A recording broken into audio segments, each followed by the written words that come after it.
वरलक्ष्मी च प्रसन्ना मम सर्वदा वागर्धायु संपत्तौ वागर्थ प्रतिपत्तये जगतपितरौ वन्दे पार्वती परमेश्वरौ।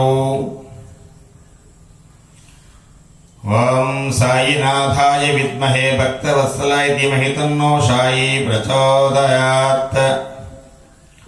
हे स्वामीनाथ करुणाकर दीनबंधो श्री पार्वती स मुखपंकज पद्मबंधो श्री साध्यागण पूजित पाद पद्मा वल्ली सनाद ममदेहि करावलंबम्। ओम महालक्ष्मी च विद्महे विष्णुपत्नी च धीमहि तन्नो लक्ष्मीः प्रचोदयात्। ओम विष्णुदेवाय विद्महे वासुदेवाय धीमहि तन्नो विष्णुः प्रचोदयात्। ओम निरंजनाय विद्महे निराभासाय धीमहि तन्नो देवः प्रचोदयात्। परमेश्वर स्वरूपమైన సభకు నమస్కారం। ఈ రోజు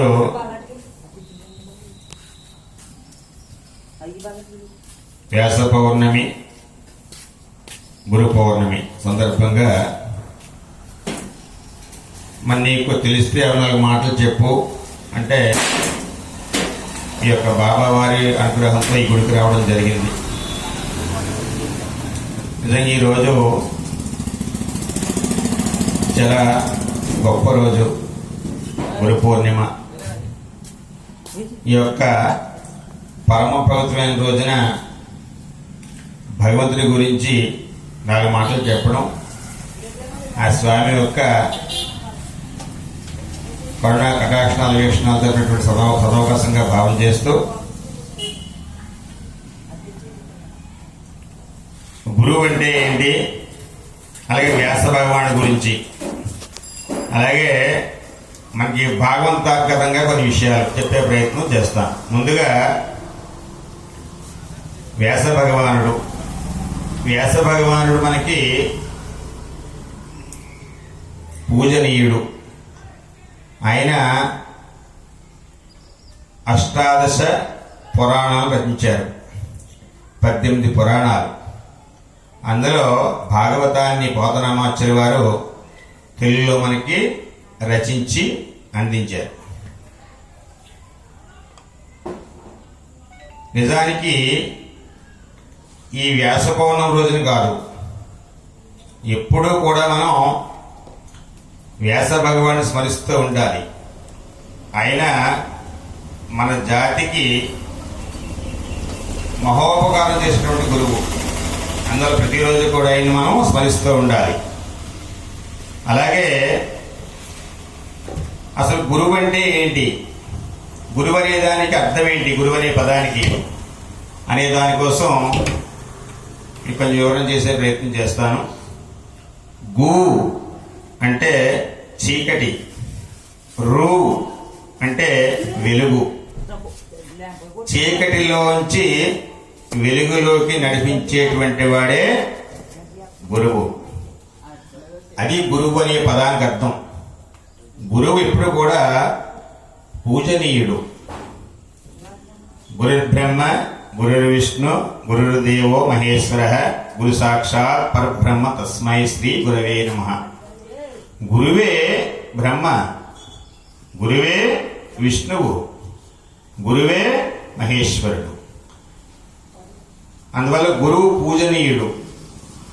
మనకి మన జీవితంలో ఎంతో మంది గురువులు మనకి తారసపడుతూ ఉంటారు, ఎంతో మంది గురువులు మనం కలిగి ఉంటాం। కానీ ఎంతమంది గురువులున్నా మొట్టమొదటి గురువు మన అమ్మ। మన అమ్మ చిన్నతనంలో మనకి అమ్మ పాలు తాగటం కూడా రాదు, మనకి ఎలా పాలు తాగాలో అమ్మ నేర్పుద్ది మొదటి గురువు। అమ్మ పాలు తాగి పోషింపబడి మనం పెద్దవాళ్ళుగా అవుతాం। అందువల్ల మొట్టమొదటి గురువు అమ్మ। తర్వాత గురువు నాన్న। నాన్న మన గురించి నిరంతరం మన అభ్యున్నతి కోరుతూ ఉంటాడు। అమ్మకు కొంచెం ప్రేమ ఉంటుంది, అంటే ప్రేమ అంటే అమ్మ దగ్గర ప్రేమ వ్యక్తం అవుతూ ఉంటుంది। అమ్మ ప్రేమను వ్యక్తపరుస్తూ ఉంటుంది. నాన్న ప్రేమ వ్యక్తం కాదు, అది చాలా గుమ్మరంగా ఉంటుంది. నాన్న ఎప్పుడు ప్రేమను వ్యక్తపరచడు, కానీ లోపలంతా ప్రేమే. మన అభ్యున్నతి కోరుకునేవాడు తండ్రి, కాబట్టి తండ్రి రెండో గురువు. మూడో గురువు మనకి అక్షరాభ్యాసం చేసినటువంటి గురువు. మొదటిగా మనకి అక్షరాభ్యాసం చేయించి మనకు చదువు చెప్పిన గురువు. అందుకే మాతృదేవో భవ, పితృదేవో భవ, ఆచార్య దేవో భవ, అతిథి దేవో భవ. అతిథి కూడా ఈశ్వరుడే. వీళ్ళు నలుగురు కూడా ఈశ్వరుడితో సమానం. అమ్మ, తల్లిని మించిన దైవం లేదు.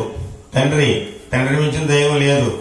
గురువుని మించిన దైవం లేడు. అలాగే అతిథిని మించిన దైవం లేడు. మన ఇంటికి ఎవరైనా వచ్చి మన ఇంట్లో భోజనం చేసి వెళ్ళారనుకోండి, ఆయనే ఈశ్వరుడు.